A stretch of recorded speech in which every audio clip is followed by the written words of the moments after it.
Assalamualaikum warahmatullahi wabarakatuh. Perkenalkan, nama saya Wanda Putri Bintara dengan NIM 232121010. Di sini saya akan mereview buku untuk memenuhi tugas mata kuliah Hukum Acara Pidana. Nah, buku ini berjudul Hukum Pemasyarakatan dan Penitensier.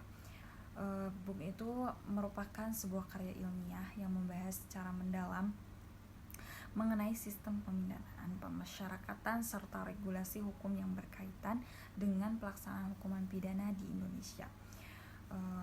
Buku ini tuh ditulis oleh Maya Safira, Denny Ahmad, Prisa Berdian, Tamza, dan Muhammad Humam Ghifari. Nah, tujuan buku ini ditulis untuk memberikan wawasan tentang perkembangan hukum pemasyarakatan dan penitensier serta bagaimana sistem ini diterapkan dalam konteks hukum pidana di Indonesia. Nah, pembahasan di buku ini itu terbagi dalam beberapa bab yang membahas berbagai aspek penting dalam hukum pemasyarakatan dan penitensier. Yaitu pada bab ini tuh menjelaskan tentang pengertian hukum penitensier yang berasal dari kata penitentia dalam bahasa Latin, yang berarti itu artinya penyesalan atau pertobatan. Nah, dalam konteks hukum penitensier berkaitan dengan sistem pemidanaan dan pelaksanaan hukuman terhadap pelaku tindak pidana. Hukum penitensier itu berbeda dengan hukum pidana karena lebih berfokus pada pelaksanaan pidana setelah putusan pengadilan dijatuhkan. Lalu pada bab kedua itu ada pidana dan pemidanaan. Nah, di sini tuh membahas tentang pidana dan pemidanaan yang mencakup berbagai teori pemidanaan, tujuan pemidanaan serta filsafat yang melandasi sistem pemidanaan. Buku ini juga menjelaskan pergeseran konsep pemidanaan dari pendekatan retributif atau pembalasan menuju pendekatan yang lebih humanis seperti restoratif justice. Nah, selain itu tuh dijelaskan juga bagaimana konsep diversifikasi hukuman seperti pidana kerja sosial dan pidana bagi korporasi mulai diperkenalkan dalam sistem hukum Indonesia. Lalu yang ketiga itu ada sistem pemidanaan. Nah, bagian ini tuh menjelaskan tentang jenis-jenis pidana yang berlaku di Indonesia, baik yang diatur dalam KUHP maupun dalam RUU KUHP yang terbaru. Nah, buku ini juga tuh membahas pidana pokok seperti pidana mati, penjara, kurungan, dan denda, serta pidana tambahan seperti pencabutan hak-hak tertentu, perampasan barang, dan pengumuman putusan hakim. Selain itu juga tuh ada pidana bersyarat, pidana pengawasan, serta tindakan pidana terhadap korporasi juga dijelaskan secara detail. Terus ada grasi, amnesti, dan abolisi.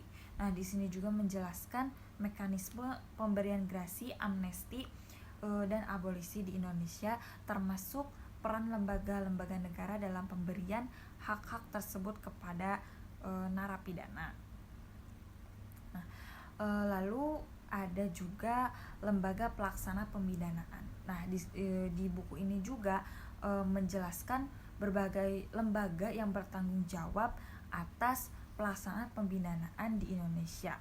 Kayak contohnya tuh ada rumah tahanan atau rutan. Nah, tempat ini tuh dijadikan bagi tersangka atau terdakwa yang ditahan selama proses penyidikan, penuntutan, dan persidangan. Lalu ada juga lembaga pemasyarakatan atau lapas. Nah, di sini tuh di lapas itu tempat pembinaan bagi narapidana yang telah dijatuhi hukuman oleh pengadilan. Balai Pemasyarakatan atau BAPAS, lembaga yang bertanggung jawab atas bimbingan klien pemasyarakatan seperti anak yang berhadapan dengan hukum. Nah, lalu ada rumah penyimpanan barang sitaan negara atau RUPBASAN, yaitu lembaga yang bertugas menyimpan barang sitaan dan rampasan negara. Lalu di atas dari lembaga itu ada juga prinsip dan sistem pemasyarakatan dalam buku ini.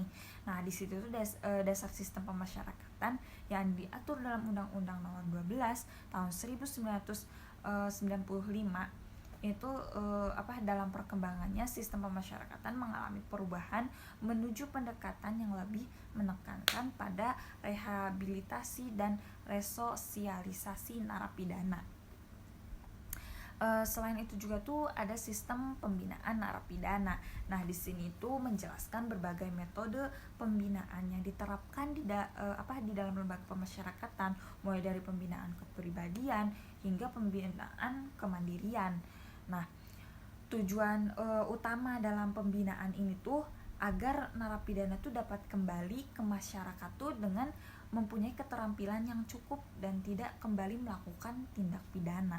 Lalu ada remisi dan pembebasan bersyarat. Nah, pada di sini tuh menjelaskan tentang kebijakan pemberian remisi atau pengurangan masa tahanan bagi narapidana yang berkelakuan baik serta prosedur pemberian pembebasan bersyarat. Lalu dari selain itu ada pembinaan anak yang berhadapan dengan hukum. Nah, di sini juga tuh dibahas gitu secara khusus mengenai sistem pembinaan terhadap anak yang berhadapan dengan hukum. Anak yang menjadi narapidana mendapatkan perlakuan khusus yang itu tuh berbeda dari narapidana dewasa. Nah, sesuai dengan prinsip perlindungan anak dan sistem peradilan anak di Indonesia.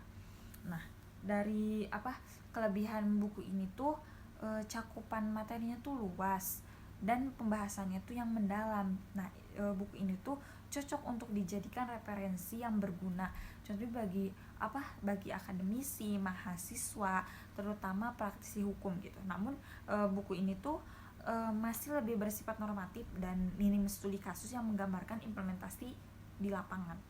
Nah, secara keseluruhan, buku ini tuh memberikan wawasan yang mendalam mengenai hukum pemasyarakatan dan penitensier di Indonesia.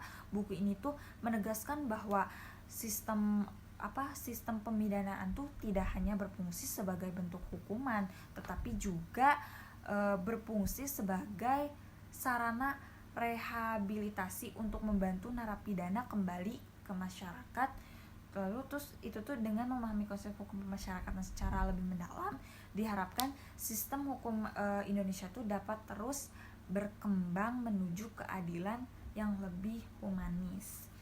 Nah, lalu buku ini tuh memberikan inspirasi tuh kepada pembaca bahwa keadilan itu tidak selalu berarti hukuman yang berat, tetapi juga tentang memberikan kesempatan kedua kepada mereka yang telah melakukan kesalahan. Nah, konsep pemasyarakatan yang menekankan pada pembinaan dan reintegrasi sosial menunjukkan bahwa setiap individu tuh berhak itu mendapatkan kesempatan untuk memperbaiki diri. Nah, buku ini juga tuh mengajarkan pentingnya keseimbangan antara penegakan hukum dan nilai-nilai kemanusiaan dalam sistem pemidanaan. Sekian dari saya, kurang lebihnya mohon maaf. Wassalamualaikum warahmatullahi wabarakatuh.